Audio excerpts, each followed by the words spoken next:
Old Yeller, Chapter 14. We couldn't leave the dead bull to lie there that close to the cabin. In a few days, the scent of rotten flesh would drive us out. Also, the carcass lay too close to the spring. Mama was afraid it would foul up our drinking water. We'll have to drag it further from the cabin and burn it, she said. Burn it, I said in surprise. Why can't we just leave it for the buzzards and varmints to clean up? Because that might spread the sickness, Mama said. If a varmint eats it, then they might get the sickness too. Mama went to put the harness on Jumper. I sent Lisbeth to bring me a rope. I doubled the rope and tied it in a loop around the bull's horns. Mama brought Jumper, who snorted and shied away at the sight of the dead animal. Jumper had smelled deer blood plenty of times, so I guess it was the size of the bull that scared him. Or maybe, like Old Yeller, Jumper could scent the dead bull's sickness. I had to talk mean and threaten him with a club before we could get him close enough for Mama to hook the single tree over the loop of rope I'd tied around the bull's horns. Then the weight of the bull was too much for him. Jumper couldn't drag it. He leaned into his collar and dug in with his hoofs.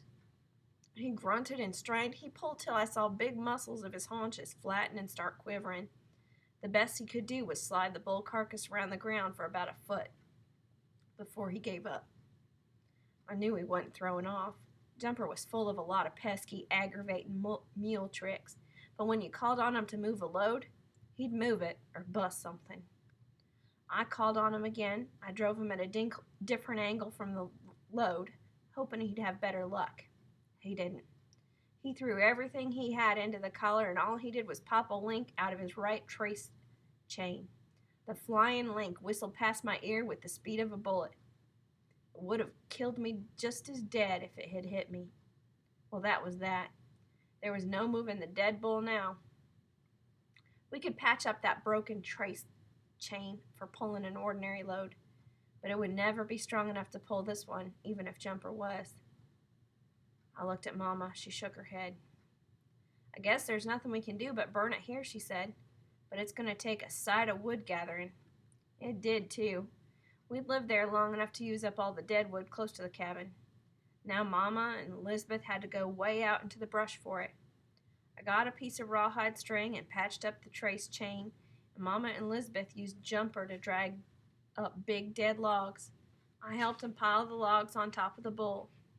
We piled them till we had the carcass completely covered, and then we set fire to them. In a little bit, the fire was roaring. Sheets of hot flame shot high into the air. The heat and stench of burnt hair and scorching hide drove us back. It was the biggest fire I'd ever seen. I thought there was enough fire there to burn 3 bulls, but when it began to die down a couple hours later, the bull carcass wasn't half burnt up. Mama and Elizabeth went back to dragging up more wood.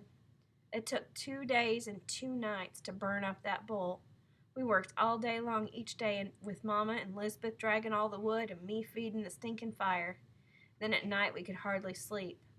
This was because of the howling and snarling and fighting of the wolves lured to the place by the scent of roasted meat. The wolves didn't get any of it. They were too afraid of the hot fire. But that didn't keep them from gathering for miles around and making the nights hideous with their yowlings and snarlings. And all night long, both nights, Old Yeller crippled back and forth between the fire and the cabin, baying savagely, warning the wolves to keep away.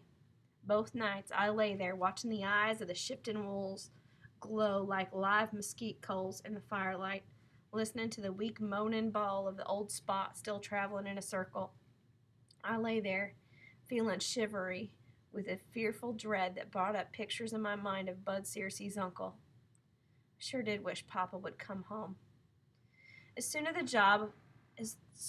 the job of burning the bull was over, Mama told us we had to do the same for Spot Heifer. That was all Mama said about it, but I could tell by the look in her eyes how much she hated to give up.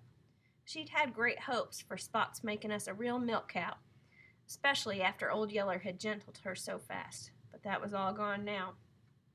Mama looked tired and more worried than I think I'd ever seen her.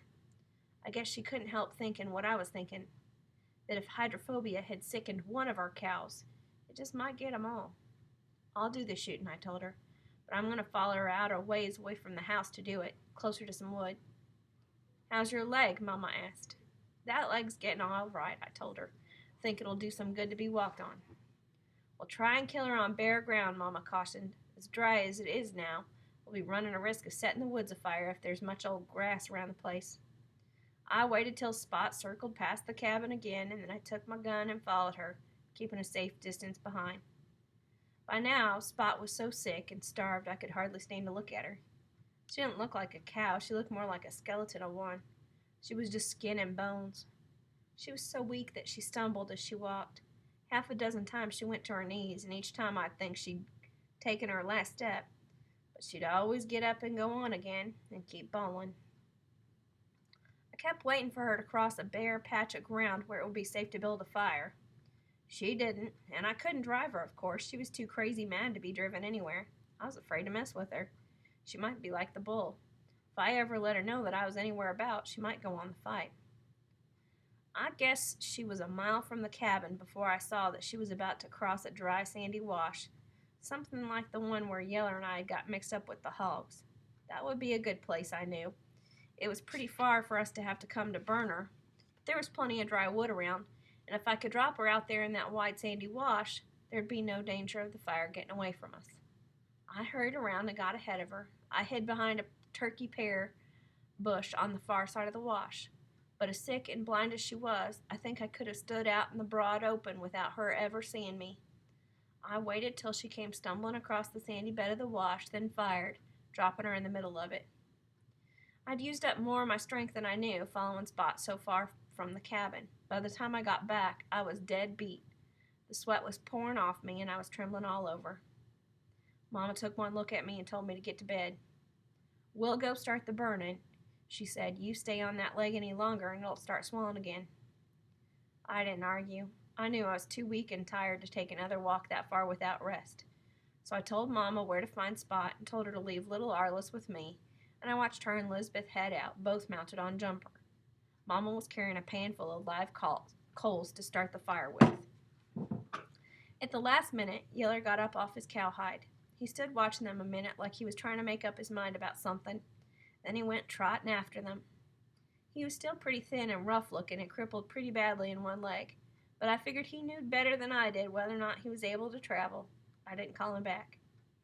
As it turned out, it's a good thing I didn't, only afterward I wished 1,000 times that I could have had some way of looking ahead to what was going to happen, and then I would have done everything I could to keep all of them from going. With little Arliss to look after, I sure didn't mean to drop off to sleep. But I did, and slept till sundown, when I suddenly jerked awake, feeling guilty about leaving him alone so long. I shouldn't have worried. Little Arliss was right out there in the yard playing with the speckled pup. They had themselves a game going. Arliss was racing around the cabin, dragging a short piece of frayed rope. The pup chased the rope. Now and then he'd get close enough to pounce on it, and then he'd let out a growl and sink his teeth into it, and try to shake it and hang on at the same time. Generally, he got jerked off his feet and turned a couple somersaults, but that didn't seem to bother him. The next time Arliss came racing past, the pup would tie into the rope again. Wondered if he wouldn't get some of his baby teeth jerked out at such rough play, but guessed it wouldn't matter. He'd be soon shedding them anyway. I wondered, too, what was keeping Mama and Lisbeth so long. I thought how far it was to where the dead cow lay and how long it would take for just the two of them to drag up enough wood to get a fire started. I figured they'd be lucky if they got back before dark. I went off to the spring after a bucket of fresh water and wondered when Papa would come back. Mama had said a couple days ago that it was about that time, and I hope so. For one thing, I could hardly wait to see what type of horse Papa was going to bring me. But mainly, this hydrophobia plague had me scared. I'd handled things pretty well until that came along. Of course, I'd gotten a pretty bad hog cut, but that could have happened to anybody, even a grown man. And I was just about well rid of that. But if the sickness got to more of our cattle, I didn't know what to do.